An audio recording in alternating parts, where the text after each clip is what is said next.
আকর্ষণ করে বলছে আপনারা পুরান বিদ্যুতের ভোটপাড়ে চলে যাওয়ার জন্য ওইখানে রাস্তা ব্যারিকেড দিয়ে দিলে মিছিলকারী বাইকদের আসতে সুবিধা হবে এবং একদিকে চলে যাওয়ার জন্য ওভারব্রিজের এই যে পাশে ওভারব্রিজ থেকে খাতির বাজারে ওখানে ব্যারিকেড দিয়ে দিলে ভালো হয়, ব্যারিকেড দিয়ে দিলে ভালো হয়। আমি সম্মানিত অতিথিদেরটা আপনাদের দৃষ্টি আকর্ষণ করে দিচ্ছি এবং আমার শ্রমিকদের দৃষ্টি আকর্ষণ করে দিচ্ছি আজকের জন্য আপনারা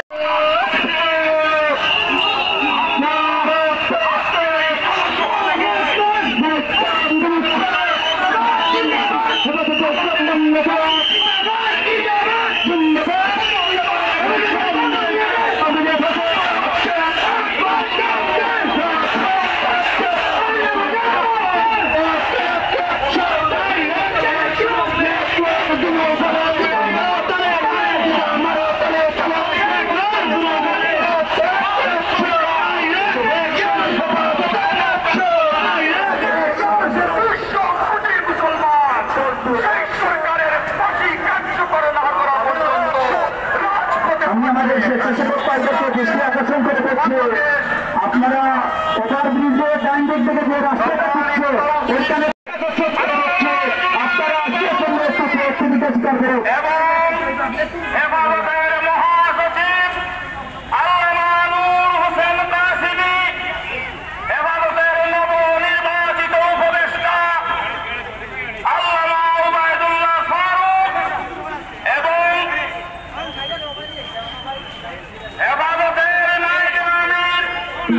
আমি প্রশাসনের বাইরেকে দৃষ্টি আকর্ষণ করে বলছি আমি প্রশাসনের বাইরেকে দৃষ্টি আকর্ষণ করে বলছি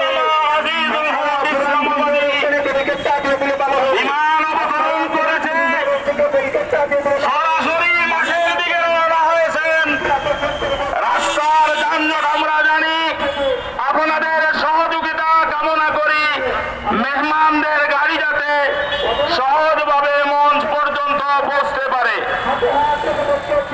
সম্মানিত সিলেটবাসী, এ পর্যায়ে বক্তব্য নিয়ে আসছেন মাওলানা আহমদ বিলাল।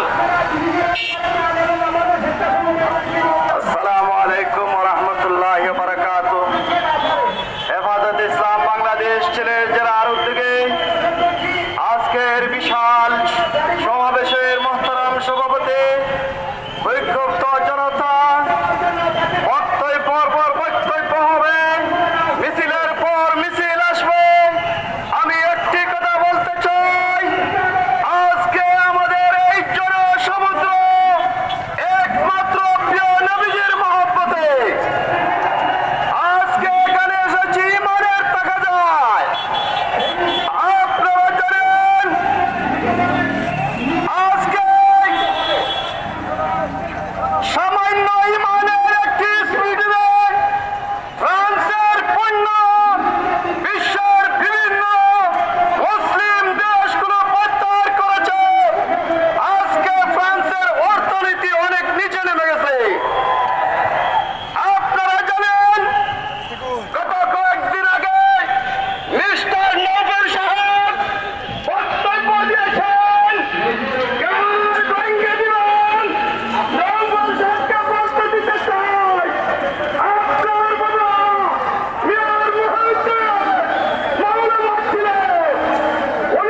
সম্মানিত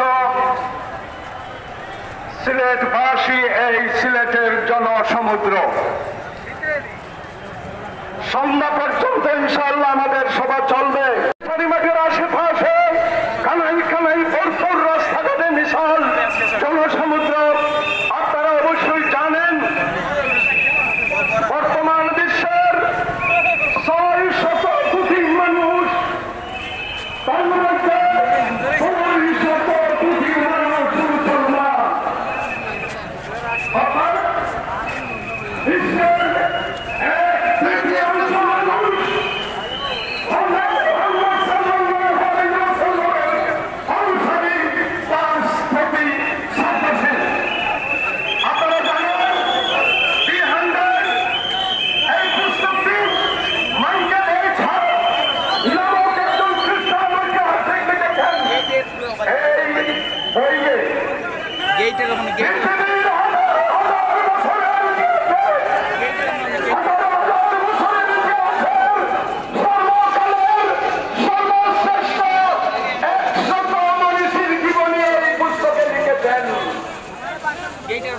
এই 100 মনীষীর মধ্যে এই কথাটি স্মরণে রাখবেন। দ্বিতীয় কথা, আল্লামা মুসাহিদ ভাই মুফতি রহমাতুল্লাহ আলাইহি লিখেছেন, ইউরোপ এবং আমেরিকা মহাদেশে এ পর্যন্ত 922 জন ঐতিহাসিক হযরত মুহাম্মদ সাল্লাল্লাহু আলাইহি ওয়াসাল্লামের কোন কীর্তনকে জীবন গ্রন্থ রচনা করেছেন। সুতরাং বিশ্বের সর্বকালের সর্বশ্রেষ্ঠ মহামানব হচ্ছেন হযরত মুহাম্মদ সাল্লাল্লাহু আলাইহি ওয়াসাল্লাম। কোন উদ্দেশ্যে ওনারা হযরত মুহাম্মদ সাল্লাল্লাহু আলাইহি ওয়াসাল্লামকে নিয়ে ব্যঙ্গ করলো? হযরত মুহাম্মদ সাল্লাল্লাহু আলাইহি ওয়াসাল্লামের উপর কে নিয়ে ব্যঙ্গ করার মানে বর্তমান বিশ্বের 200 কোটি মুসলমানের উপর আক্রমণ করা। তোমরা বসুনিয়ায় আক্রমণ করেছ, ইন্ডিয়ায় আক্রমণ করেছ, কাশ্মীরে আক্রমণ করেছ, চেচনিয়ায় আক্রমণ করেছ। আজ সারা বিশ্বের নবী, বিশ্ব মুসলিমের নবী মুহাম্মদুর রাসূলুল্লাহর উপর আক্রমণ করে, সারা বিশ্বের ধর্মের উপর আক্রমণ করে তোমরা তৃতীয় বিশ্ব যুদ্ধে সম্মিলিত করছ।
বিক্ষুব্ধ সমাবেশ আমরা যারা আবেগের বশবর্তী হয়ে প্লেকার্ড নিয়ে এসেছি, পিছনের দিক থেকে অভিযোগ আসছে আপনারা প্লেকার্ড গুলোকে মেহরবানি করে নিচে নামিয়ে রাখুন, প্লেকার্ড গুলো নিচে নামিয়ে রাখুন।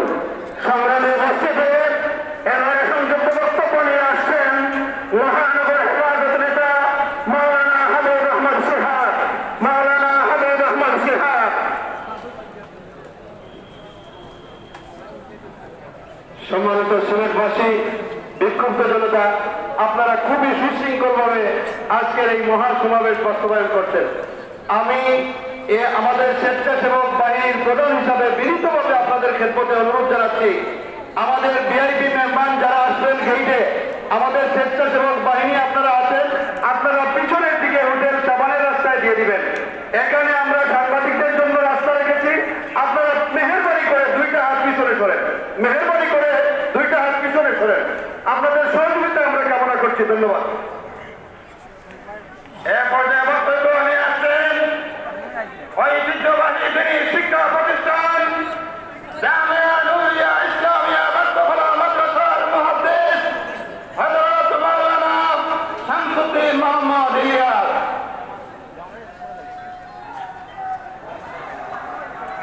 বিসমিল্লাহ। হযরত মাওলানা সাইফুল্লাহ বক্তব্য নিয়ে আসছেন হযরত মাওলানা সাইফুল্লাহ। الحمد لله وكفى وسلام على عباده الذين اصطفى أما بعد فأعوذ بالله من الشيطان الرجيم بسم الله الرحمن الرحيم النبي أولى بالمؤمنين من أنفسهم وأزواجه أمهاتهم। আজকে হেফাজতে ইসলাম বাংলাদেশ সিলেট জেলা শাখার উদ্যোগে আয়োজিত আজকে এই বিশাল গণসমাবেশ উদ্দেশ্য হইল ফ্রান্স কর্তৃক নবী করিম সাল্লাল্লাহু আলাইহি সাল্লামের ব্যঙ্গচিত্র ব্যাপারে যে খাস নবীজির ব্যাপারে যে খাস সরকার কর্তৃক হয়েছে, অবশ্য আমরা মুসলমান জাতি যারা আমাদের কাছে খুবই দুঃখজনক, যেহেতু নবী করিম সাল্লাল্লাহু আলাইহি সাল্লাম আমাদের অন্তর থেকেও আরো বেশি সম্পর্ক, নবীজির প্রতি আমাদের এত মহব্বত, যার কারণে এই কাজের জন্য আমরা এই গণ সমুদ্রের পক্ষ থেকে নিন্দা জানাই এবং আমাদের বর্তমান সরকার যাতে এই কাজের জন্য সংসদেও এই কাজের জন্য নিন্দা প্রস্তাব করা হয়, এই দাবি জানিয়ে আমার বক্তব্য এখানে শেষ করলাম। সম্মানিত সিলেটবাসী, এ পর্যায়ে বক্তব্য নিয়ে আসছেন সিলেট মহানগর হেফাজতে ইসলামের অন্যতম নেতা জনাব অধ্যাপক বজলুর রহমান। যুক্ত সম্মানিত হাজিরিন, আমরা মতভেদার দলাদলি পায়ের নিচে দিব পেলি মধুর প্রাণের টান ধরিব ইল্লাল্লাহ রাজান হযরত জুনায়েদ বাগবুরি রাহমাতুল্লাহ দামাত বারাকাতুহুমের আহ্বানে যে কর্মসূচি আপনাদের আমাদের সামনে আসবে, আমাদের জান প্রাণ এমনকি শাহাদত বরণ করব আছে মুখে। ওমা আলাইনা ইল্লাল বালাগ।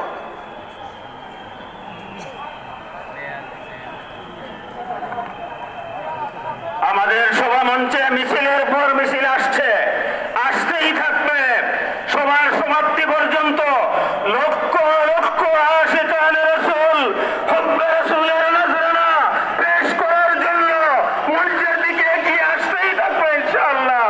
সংগ্রামী উপস্থিতি, এবারে বক্তব্য নিয়ে আসছেন সুনামগঞ্জ জেলা হেফাজতে ইসলামের আমির আজাদ দ্বীনী ইদারায়ে তালিম বাংলাদেশের সম্মানিত মহাসচিব হযরত মাওলানা শেখ আব্দুল বসির। হযরত মাওলানা শেখ আব্দুল বসির।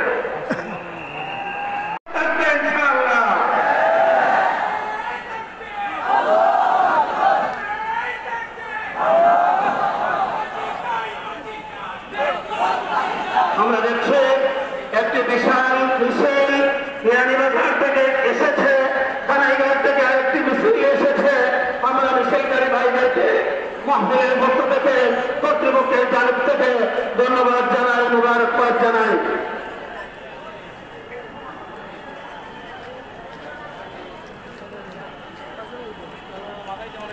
সম্মানিত সিলেটবাসী, মিছিল আসছে, মিছিল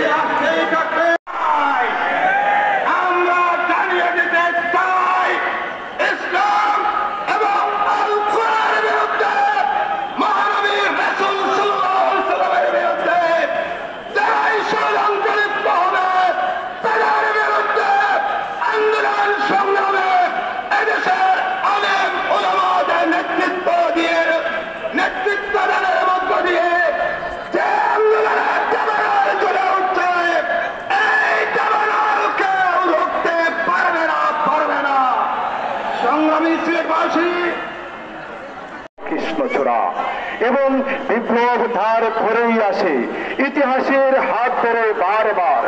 এক একজন ইমাম আবু হানিফা দুঃখে দুঃখে মরবেন কারাগারে, এক একজন হাসান আল বান্না লুটিয়ে পড়বেন কায়রোর রাজপথে, এক একজন শেখ উসামা এলিট ফোর্সের অভিযানে জান্নাতি পাখি হয়ে উড়ে যাবেন জান্নাতের দিকে এবং ইনোসেন্ট মানুষগুলোর ভিড় জমবে কালাপানির আন্দামানে।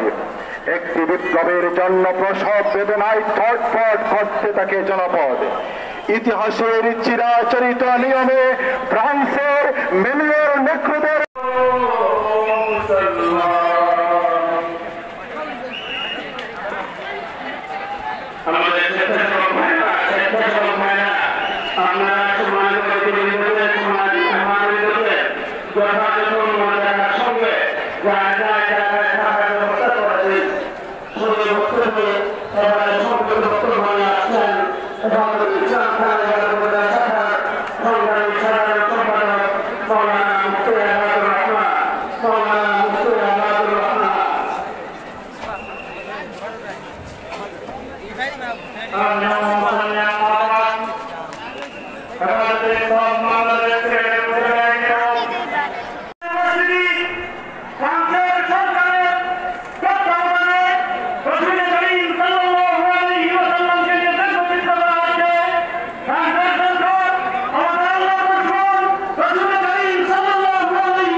আমি সবসময় একটা কথা বলতে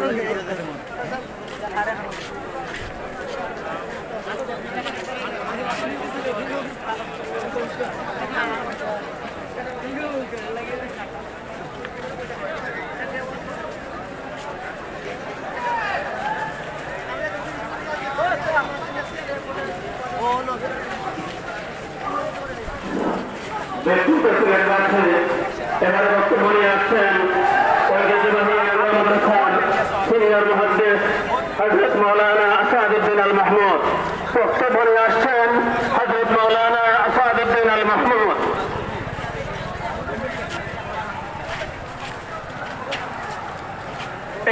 মাঠের পূর্ব পার্শ্বে কিছু ভাই টিনের উপর বসে আছো। আপনারা যারা টিনের উপর বসে আছেন আপনারা ধীরে ধীরে একজনে অন্যজনকে সহযোগিতা করে ধীরে ধীরে নেমে আসুন। টিনের উপরে যারা বসে আছেন, ঘরের উপরে যারা বসে আছেন আপনারা আলহামদুলিল্লাহ والصلاة لله أما بعد বিশ্বনবী প্যারা নবী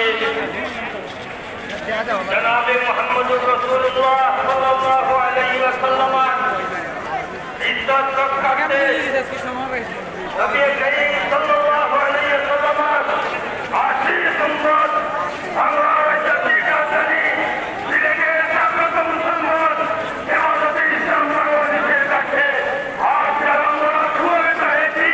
আমি মনে করি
আমার প্যারা নবী অবমাননার সহযোগিতা করে থাকে। বাংলাদেশের রাষ্ট্রপ্রধান বাংলাদেশের কোটি কোটি তৌহিদি জনতার পক্ষ থেকে তার প্রতিবাদ জানাতে হবে রাষ্ট্রীয়ভাবে। আমি বিশ্বের বলতে চাই, বিশ্ব মুসলিমের নেতৃবৃন্দ আজ কিছু মানবিক চেষ্টা করা হচ্ছে। সবাই আমরা এক কর্মে সমবেত হয়ে এই গান্ধী সংসদে মোকাবেলা করতে যাবো। তাদের বেলায় নবী করিম সাল্লাল্লাহু আলাইহি ওয়াসাল্লাম বলেছেন, আল কুফরু মিল্লাতুন ওয়াহিদা, মুসলমানরা একবার করমে, কাফেররা একবার করমে। আর তাওহীদ এবং কুফরের লড়াই আমরা জিহাদের জন্য প্রস্তুত আছি। আল জিহাদ আল জিহাদ, তারিকুনা আল জিহাদ, আল জিহাদ আল জিহাদ, সাবিলুনা আল জিহাদ।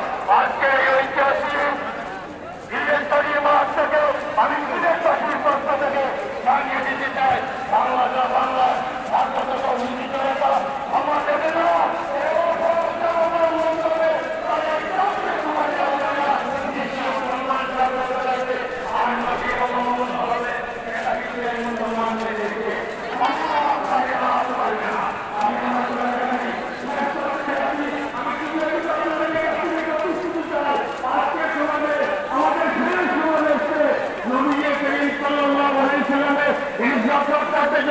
আমাদেরকে মাঠে তৌহিদি জনতা নিয়ে জিহাদ অবতরণ করতে আপনারা।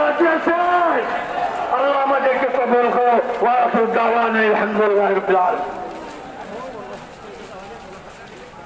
শাহজালালের সংগ্রামী সন্তানেরা, বাংলাদেশ স্বাধীন হবার 50 বছর হয়ে যাচ্ছে। এই সিলেটের জমিনে অনেক প্রেসিডেন্ট প্রধানমন্ত্রী এসেছেন। আমাদের জানা মতে 13 সালে হেফাজতে ইসলাম যে প্রোগ্রাম করেছে, আর আজ 2000 সালে হেফাজতে ইসলাম যে প্রোগ্রাম করছে, এর চেয়ে বড় সমাবেশ কোন প্রেসিডেন্ট প্রধানমন্ত্রীর সিলেটের মাটিতে হয় নাই। অতএব হেফাজতকে মাইনাস করে রাষ্ট্র চালানোর চিন্তা করবেন না। হেফাজতকে উপেক্ষা করে চেষ্টা করবেন না। হেফাজতের উপেক্ষা করে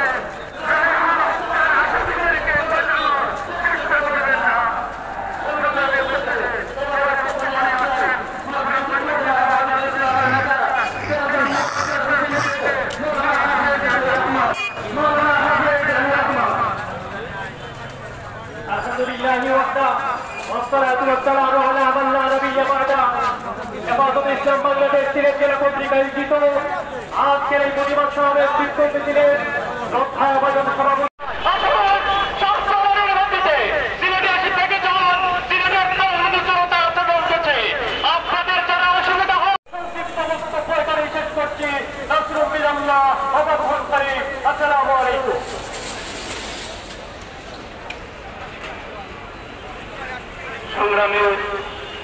সংগ্রামী জনসমুদ্র এবারে বক্তব্য নিয়ে আসছেন ঐতিহ্যবাহী রামদা মাদ্রাসার প্রতিনিধি মাওলানা মামুনুল হোসেন।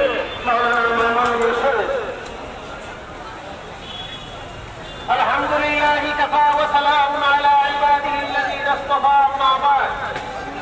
আজকের এই সম্মানিত সভাপতি, উপস্থিত বিক্ষুব্ধ জনতা, হেফাজতে ইসলাম সিলেট এমন এক সময় আজকের এই সমাবেশের ডাক দিয়েছে যখন সারা বিশ্বের কুফরি শক্তি মুসলমানদের বিরুদ্ধে ষড়যন্ত্রের জাল বিস্তার করেছে। প্রিয় তৌহিদি জনতা, সেই ষড়যন্ত্রের অংশ হিসেবে প্রাণ নবী সাল্লাল্লাহু আলাইহি সাল্লামের ব্যঙ্গচিত্র প্রকাশ করেছে। প্রিয় তৌহিদি জনতা, আমাদের সংগ্রাম শুধু প্রান্তের বিরুদ্ধে নয়, আমাদের সংগ্রাম সারা বিশ্বের সকল কুফরি ষড়যন্ত্রের বিরুদ্ধে। প্রিয় উপস্থিতি, আমরা শুনতে পাচ্ছি বাংলাদেশের বিভিন্ন জায়গায় মূর্তি বসাবার প্রক্রিয়া চলছে। আমরা পরিষ্কার জানিয়ে দিতে চাই, যদি মূর্তি বসাবার কোন প্রক্রিয়া চলে তাহলে আমরা এই কথাটি মানি, সর্বকালের সর্বশ্রেষ্ঠ বাঙালি।